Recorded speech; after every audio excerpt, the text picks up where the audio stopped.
اعوذ باللہ من الشیطان الرجیم بسم اللہ الرحمن الرحیم 10ویں تراویح کے چند اہم نکات۔ آج 12ویں پارے کی چوتھائی سے 13ویں پارے کے آدھے تک کی تلاوت کی گئی۔ نوح علیہ السلام کی قوم کا انجام بیان کرنے کے بعد اب ہود علیہ السلام کی قوم اور صالح علیہ السلام کی قوم سمود کی عبرت انگیز انجام کو بتایا کہ قریش کو عبرت اور قیامت تک کے آنے والے سرکش لوگوں کو نصیحت ہو۔ پھر لوط علیہ السلام کی قوم کا ذکر کیا، اس نسبت سے کہ قریش فرشتوں کے اتارے جانے کا مطالبہ کر رہے تھے۔ بتایا کہ فرشتوں کا آنا کوئی معمولی واقعہ نہیں ہوتا، وہ جب کافر قوموں کے مطالبے پر آتے ہیں تو اپنے ساتھ عذاب لاتے ہیں۔ پھر حضرت شعیب علیہ السلام اور حضرت موسیٰ علیہ السلام کا ذکر کرتے ہوئے ان قصوں کو بیان کرنے کا موقع ان لفظوں میں واضح کیا۔ یہ بستیوں کے کچھ حالات ہیں جو ہم تمہیں سنا رہے ہیں، ان میں سے کچھ ابھی قائم ہے اور کچھ مٹ چکی ہیں۔ ہم نے ان پر ظلم نہیں کیا بلکہ انہوں نے خود اپنے اوپر ظلم کیا۔ تو ان کے بناوٹی خدا جن کو وہ اللہ کے سوا پکارتے تھے، تیرے رب کا عذاب آنے پر ان کے کچھ بھی کام نہ آئے۔ تیرے رب کی پکڑ جب وہ بستیوں کو ان کے ظلم میں پکڑتا ہے، اسی طرح کی پکڑ ہوتی ہے۔ بے شک اس کی پکڑ بڑی ہی دردناک اور سخت ہے۔ ہم رسولوں کی سرگزشتوں میں سے ایک تم کو سنا رہے ہیں تاکہ تمہارے دل کو تقویت ہو اور ان کے حالات کا صحیح علم ہو سکے، اور مومنوں کے لیے ان میں نصیحت اور یاد دہانی ہے۔ تم سب اسی کی بندگی کرتے رہو اور اسی پر بھروسہ رکھو۔ جو کچھ تم لوگ کر رہے ہو تمہارا رب اس سے بے خبر نہیں ہے۔ اس کے بعد اب سورہ یوسف شروع ہوتی ہے۔ اس کے نزول کا سبب یہ ہوا کہ قریش حضور صلی اللہ علیہ وسلم کو قتل کرنے یا جلا وطن کرنے یا قید کرنے کے متعلق سوچ رہے تھے۔ مدینہ کے یہودیوں نے انہیں یہ پٹی پڑھائی کہ ان سے یہ پوچھو کہ بنی اسرائیل تو شام میں رہتے تھے، وہ مصر کیسے چلے گئے؟ چونکہ حضرت موسیٰ علیہ السلام کا سارا قصہ مصر سے تعلق رکھتا ہے، ان کے نزدیک نبی کریم صلی اللہ علیہ وسلم کسی نہ کسی طرح یہودیوں سے رابطہ کر کے یہ بات ان سے معلوم کرنے کی کوشش کرتے تو گویا سارا پول کھل جاتا اور قریش کو سزا دینے کا موقع مل جاتا۔ مگر اللہ تعالیٰ نے فوراً ہی نبی صلی اللہ علیہ وسلم کی زبان سے یوسف علیہ السلام کا قصہ سنا دیا اور ساتھ ہی اسے قریش پر چسپاں بھی کر دیا کہ آپ جو کچھ بھی بیان کرتے ہیں وہ اللہ کی بتائی ہوئی باتیں ہیں۔ اس طرح گویا انہیں متنبع بھی کر دیا کہ یہی انجام تمہارا بھی ہونے والا ہے کہ تم ایک دن نبی کریم صلی اللہ علیہ وسلم کے رحم و کرم پر ہوگے۔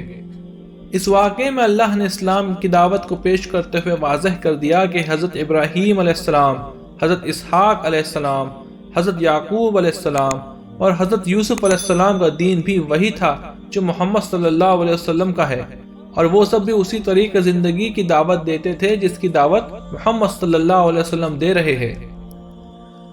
اللہ نے اس قصے میں ایک طرف حضرت یعقوب علیہ السلام اور حضرت یوسف علیہ السلام کا کردار پیش کیا تو دوسری طرف عزیز مصر، اس کی بیوی، مصر کے دوسرے بڑے گھرانوں کی بیگمات اور حکام مصر کا کردار پیش کیا، اور دونوں میں مقابلہ کر کے دکھایا ہے کہ ایک طرح کا کردار وہ ہے جو اسلام قبول کر کے بنتا ہے اور دوسرا کردار وہ ہے جو دنیا پرستی اور آخرت سے بے خوفی سے پیدا ہوتا ہے۔ اب تم خود ہی اپنے ضمیر سے پوچھ لو کہ کون سا کردار بہتر ہے، اور اللہ تعالیٰ نے یہ بات بھی سامنے رکھ دی کہ دراصل اللہ تعالیٰ جو کچھ کرنا چاہتا ہے وہ پورا ہو کر رہتا ہے۔ انسان اپنی تدبیروں سے اس کے منصوبوں کو روکنے میں کبھی کامیاب نہیں ہو سکتا، بلکہ انسان اپنے منصوبے کے لیے تدابیر اختیار کرتا ہے۔ اللہ چاہتا ہے تو اس کی تدبیر کے ذریعے اپنا منصوبہ پورا کر لیتا ہے۔ یوسف علیہ السلام کے بھائیوں نے حضرت یوسف علیہ السلام کو اپنے راستے سے ہٹانے کے لیے کنویں میں پھینک دیا، مگر یہ کنواں ہی حضرت یوسف علیہ السلام کے عروج کا ذریعہ بن گیا۔ اسی طرح عزیز مصر کی بیوی زلیخا نے حضرت یوسف علیہ السلام کو قید خانہ بھجوا کر اس بات کا انتقام لیا کہ انہوں نے اس کا غلام ہونے کے باوجود اس کی خواہش کو پورا کرنے سے انکار کر دیا تھا، مگر یہی قید خانہ ان کے تخت سلطنت پر بیٹھنے کا ذریعہ بن گیا، اور زلیخا کو علی الاعلان اپنی بے حیائی اور جرم کا اعتراف کرنا پڑا۔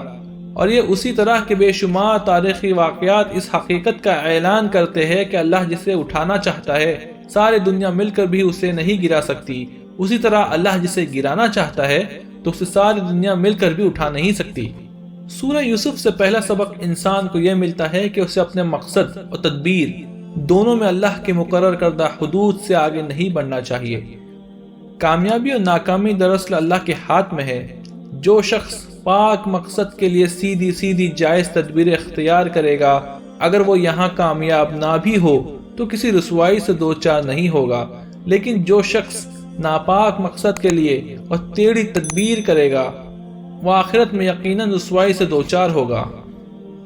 دوسرا سبق اس قصے سے یہ ملتا ہے کہ اللہ پر پورا بھروسہ رکھو اور اپنے آپ کو اس کے سپرد کر دو۔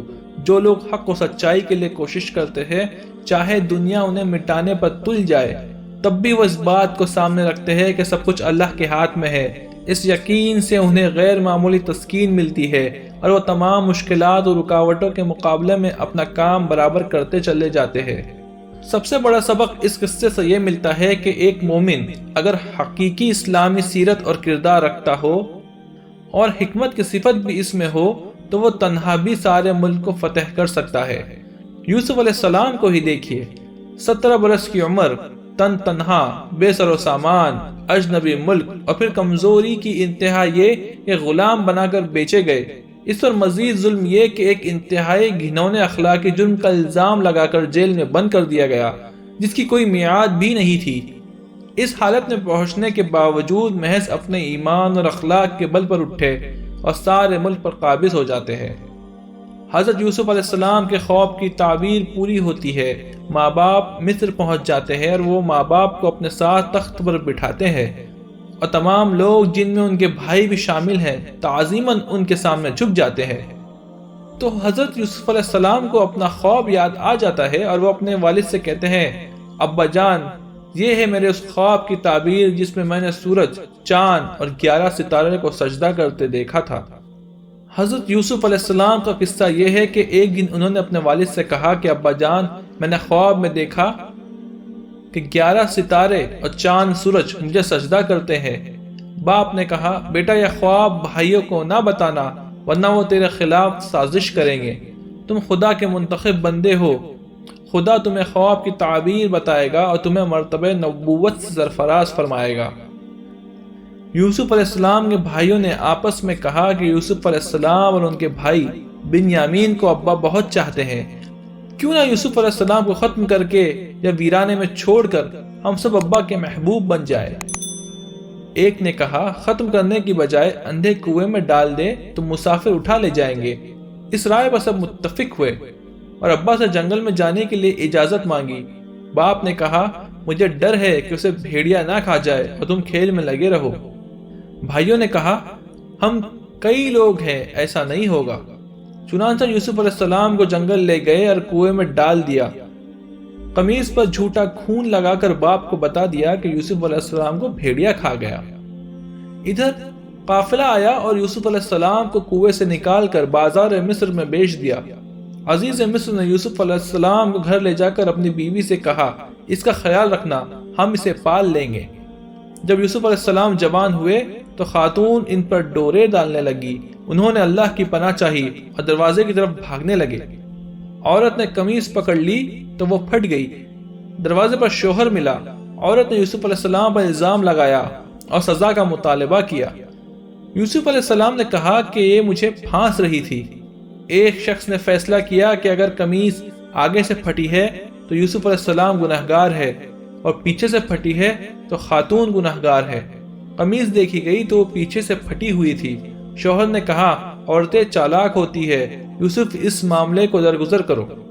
شہر میں عورتوں کے درمیان چرچا ہوا کہ عزیز مصر کی بیوی اپنے غلام پر فریفتہ ہے، تو اس نے شاندار دعوت کی اور تمام خواتین کو بلایا، ہر ایک کو پھل اور چھری دی اور یوسف علیہ السلام کو سامنے سے گزرنے کا حکم دیا۔ یوسف علیہ السلام کو دیکھتے ہی عورتیں حیرت زدہ ہو گئی اور پھلوں کی بجائے غفلت نے اپنے ہاتھ کاٹ لیے۔ عزیز کی بیوی نے کہا، یہ وہ شخص ہے جس کے بارے میں تم مجھے ملامت کرتی ہو۔ میں نے اسے رجھانے کی کوشش کی مگر یہ بچ نکلا۔ اگر یہ میری نہ مانے گا تو اسے جیل بھیج دوں گی۔ یوسف علیہ السلام نے کہا، مجھے جیل جانا منظور ہے۔ اس طرح یوسف علیہ السلام جیل چلے گئے۔ جیل میں 2 قیدی خواب کی تعبیر پوچھنے آئے۔ ایک نے کہا، میری سر پر روٹی رکھی ہے اور پرندے کھا رہے ہیں۔ دوسرے نے کہا، میں شراب کشید کر رہا ہوں، دونوں خوابوں کا کیا مطلب ہے؟ یوسف علیہ السلام نے انہیں پہلے دین کی دعوت دی، پھر تعبیر یہ بتائی کہ پہلی کو سولی دی جائے گی اور پرندے اس کا گوشت کھا جائیں گے، دوسرا بادشاہ کے یہاں ساقی بنے گا۔ پھر دوسرے سے کہا جب تم بادشاہ کے پاس جانا تو میرا تذکرہ کرنا۔ وہ بھول گیا اور یوسف علیہ السلام کئی سال جیل میں پڑے رہے۔ ایک رات بادشاہ نے خواب دیکھا کہ 7 دبلی گائیں 7 موٹی گایوں کو کھا گئی۔ صبح درباریوں سے تعبیر پوچھی، ساقی کو فوراً خیال آیا کہ یوسف علیہ السلام تعبیر صحیح دیتے ہیں، تو وہ فوراً گیا اور تعبیر پوچھی۔ آپ نے فرمایا کہ 7 سال کھیتی خوب اچھی ہوگی اور بعد میں 7 سال قحط پڑے گا، جو دانہ محفوظ رکھو گے وہی کام آئے گا۔ بادشاہ تعبیر سن کر بڑا خوش ہوا، آپ کو نہ صرف رہا کر دیا بلکہ مقربین میں سے بنا دیا۔ یوسف علیہ السلام نے خزانے کا ذمہ دار بننا پسند کیا اور انہیں وزیر خزانہ بنا دیا گیا۔ جب قحط سالی شروع ہوئی تب یعقوب علیہ السلام نے بیٹوں سے کہا کہ جاؤ کہیں سے غلہ لے آؤ۔ ان کے بھائی یوسف علیہ السلام کے پاس غلہ لینے آئے تو یوسف علیہ السلام پہچان گئے مگر وہ نہ پہچان سکے۔ یوسف علیہ السلام نے انہیں غلہ بھی دیا اور ان کے پیسے بوری میں ڈال کر لوٹا دیے اور اپنے سگے بھائی بنیامین کو بھی لانے کے لیے کہا۔ ان کے بھائی گھر پہنچ کر پیسہ پا کر بہت خوش ہوئے۔ ابا سے کہا کہ اور کیا چاہیے؟ غلہ بھی ملا، پیسہ بھی واپس دے دیا، اتنا سخی کون ہوگا؟ سب کے بھائی کو بھی بھیجیے، وہ اپنے حصے کا غلہ لائے گا۔ والد تیار نہ ہوئے کہ یوسف علیہ السلام کی طرح اسے بھی ضائع نہ کر دے۔ سبوں نے قسمیں کھائی کہ ضرور واپس لائے گے۔ ادھر جب وہ غلہ لے کر واپس جانے کو تیار ہوئے تو یوسف علیہ السلام نے حیلے سے اپنے بھائی کو روک لیا، وہ واپس نہ جا سکے۔ ان کے والد پھر دوسرے بچے سے محرومی کے سبب کافی پریشان ہوئے۔ کچھ عرصے بعد پھر بھائی لوگ غلہ مانگنے آئے۔ اب ان کے پاس پھوٹی کوڑی بھی نہ تھی۔ بڑی التجا کی کہ آپ ہمیں غلہ دے دیجئے، ہم پر رحم کیجئے ورنہ ہم بھوک سے مر جائیں گے۔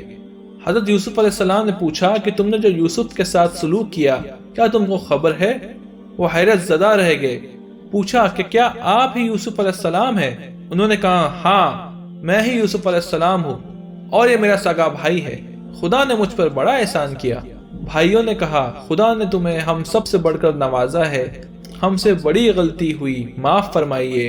یوسف علیہ السلام نے کہا آج میں تمہاری سب خطاؤں سے درگزر کرتا ہوں، خدا تمہیں معاف فرمائے۔ میری یہ قمیص لے جاؤ، ابا پر اڑا دینا، ان کی بینائی لوٹ آئے گی۔ چنانچہ ایسا ہی ہوا اور پھر سارا خاندان مصر چلا آیا۔ انہوں نے اپنے ماں باپ کو تخت پر بٹھایا، سب بھائی بہن ان کے آگے جھک گئے۔ یوسف علیہ السلام نے اپنے والد سے کہا یہ میرے خواب کی تعبیر ہے جو خدا نے سچ کر دکھائی۔ خدا نے مجھے جیل سے رہائی دی، آپ لوگوں کو مجھ سے ملا دیا۔ خدایا تو نے بادشاہت دی، خواب کی تعبیر بتائی، تیرا احسان ہے، تو مجھے اسلام پر وفات دے اور نیک لوگوں میں شامل فرما۔ سورہ یوسف کے بعد سورہ رعد کے 2 رکوع ہیں۔ ان میں بتایا گیا ہے کہ یہ کتاب الہی کی آیات ہے، ہوائی باتیں نہیں ہیں۔ ان کی ہر بات ایک حقیقت ہے اور جن باتوں کی خبر دی جا رہی ہے وہ ایک ایک کر کے پوری ہو کر رہے گی، لیکن اکثر لوگ ضد پر اڑے ہوئے ہیں، ایسے لوگ ایمان نہیں لائیں گے۔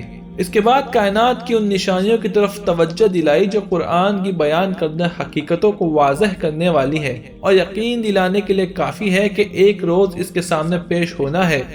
ہر کھلی اور ڈھکی چیز سے وہ واقف ہے، ہر شخص کے آگے اور پیچھے اس کے مقرر کیے ہوئے نگران لگے ہوئے ہیں جو اللہ کے حکم سے اس کی دیکھ بھال کر رہے ہیں۔ قوموں کی تبدیلی کے بارے میں یہ حقیقت ہے کہ اللہ کسی قوم کی حالت کو نہیں بدلتا جب تک کہ وہ اپنے اوصاف کو نہیں بدل دیتی، اور جب اللہ کسی قوم کی شامت لانے کا فیصلہ کر لے تو پھر وہ کسی کے ٹالے نہیں ٹل سکتی۔ کیا اللہ کے مقابلے میں کوئی کسی کا مددگار ہو سکتا ہے؟ حق و باطل کی کشمکش کو عجیب مثال سے سمجھایا کہ اللہ نے آسمان سے پانی برسایا اور ندی نالے اپنے ظرف کے مطابق اسے لے کر چل نکلے، پھر جب سیلاب اٹھا تو سطح پر جھاگ بھی آ گئی، اور ایسے ہی جھاگ ان دھاتوں پر بھی اٹھتے ہیں جنہیں زیور اور برتن بنانے کے لیے پگھلایا کرتے ہیں۔ جو جھاگ ہے یعنی باطل وہ آخر اڑ جایا کرتا ہے، اور جو چیز انسان کے لیے نفع بخش ہے یعنی حق وہ زمین میں ٹھہر جاتی ہے۔ اس طرح کی مثالوں سے اللہ اپنی بات کو سمجھاتا ہے۔ یہاں 10ویں تراویح کا بیان ختم ہوا۔ اللہ تعالیٰ ہم سب کو قرآن پڑھنے، اس کو سمجھنے اور اس پر عمل کرنے کی توفیق عطا فرمائے۔